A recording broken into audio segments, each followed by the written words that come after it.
Have you ever felt that pressure? You're just stuck trying to come up with a truly great product idea. It feels like you're waiting for this lightning bolt of inspiration that just never shows up. But what if I told you that innovation isn't really about luck? Well, today we're going to dive into a systematic guide for generating some truly game-changing ideas. Okay, first things first, we have got to shatter a huge myth. We all love those stories, right? Newton getting hit by the apple, Archimedes shouting Eureka in the bathtub. But the truth is, breakthrough ideas almost never come from a sudden flash of genius. They're actually the result of a deliberate, structured, and repeatable process. And that's really the heart of it, isn't it?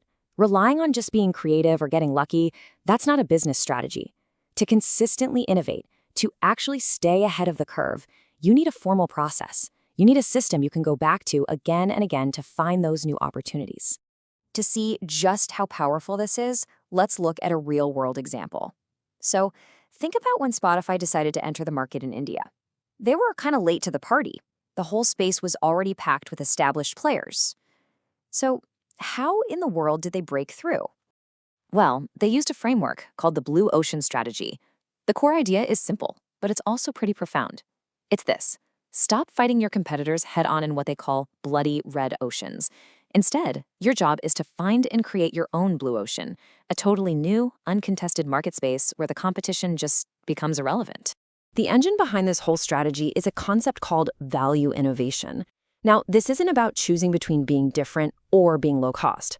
Blue Ocean is about figuring out how to do both at the same time. The goal is to create such a massive leap in value for your customers that your competitors just can't keep up.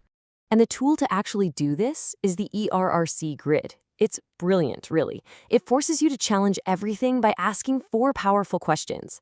What industry standards can you completely eliminate? Which factors can you reduce way below what everyone else does? What should be raised way above the standard? And finally, what can you create that the industry has never even offered before? So here's exactly how Spotify put it to work. They eliminated complex subscription fees. They went with a freemium model. They reduced data consumption, which is huge. And then, crucially, they raised the amount of regional and local content and created brand new features like voice search in local languages and hyperlocal playlists. See? They didn't just join the market. They completely reshaped it. And the result of all that?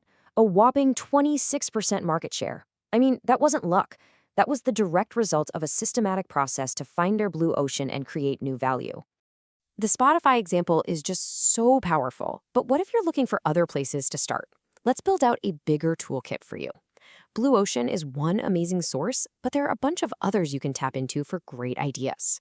First up is what's called incongruity. That's the gap between what is and what should be. Just think about it. For decades, we built these incredibly expensive, sophisticated rockets. We flew them one time, and then we threw them away. It was just how things were done. SpaceX looked at that and asked, why? And just by challenging that single assumption, they revolutionized an entire industry. Then you've got unexpected occurrences. Ozempic, for example, was originally created to treat diabetes. But the big surprise came during the clinical trials, when researchers noticed this pretty significant side effect. Patients were losing a lot of weight. By paying attention to that unplanned outcome, a whole new blockbuster market was unlocked. You also have to keep an eye on demographic shifts.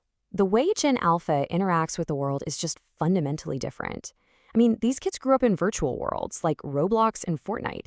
So if you start thinking about their native behaviors, like how would they handle money or banking inside a virtual space, you can start to see entirely new product categories emerge. And hey, if you want another structure tool, there's SCAMPER. It's basically a checklist of prompts to help you innovate on something that already exists. Take combined. What if you combined a phone with a camera? Boom, you get the iPhone. Or put to other use. What if you took a failed super strong glue, made it super weak, and put it on a piece of paper? You get Post-it notes. It's just a fantastic way to force yourself to think creatively. Okay, now let's talk about the biggest amplifier to this whole process in the modern era: artificial intelligence. AI is totally changing the game. This isn't a solo sport anymore. Now you have an incredibly powerful brainstorming partner right at your fingertips. You can think of AI as a co-pilot for your entire ideation journey. It can summarize thousands of customer reviews to help you frame the problem in the first place. It can generate hundreds of initial ideas from a single prompt, and it can even simulate how customers might react to your concepts. This all sounds pretty amazing, right? A dream come true? But it begs a really important question. Can you just hand over the keys to an AI and expect a perfect result? Well, not quite. You have to be aware of its limitations. AI can hallucinate. It can just make stuff up and state it with complete confidence.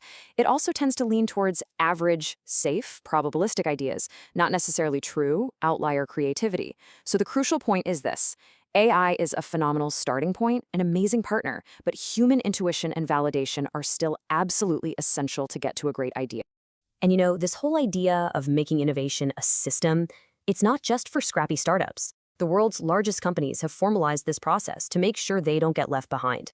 One popular method is something called open innovation. That's where you look outside your own company for ideas from startups, universities, even your customers. It's a really powerful way to accelerate progress, but it's a trade-off. You gain speed and you save on costs, but you have to be super careful about managing things like your intellectual property. Then, on the other hand, you've got the internal approach. Companies like MasterCard create these dedicated innovation labs. Their one and only job is to be a factory for future growth, systematically creating, testing, and launching new products in a sort of protected environment. So what are the big takeaways from all this? First, a structured approach will always beat just waiting for inspiration to strike. Second, think like Spotify. Use that blue ocean mindset to make your competition irrelevant. Third, look for ideas everywhere, in what's broken, what's unexpected, and who's coming next. And finally, use AI as a powerful partner, but always be the human in the loop. And that really brings us to the final thought. Now that you have these frameworks and tools, the real question is for you. What are the unchallenged assumptions in your industry? What new value can you unlock? What blue ocean are you going to create?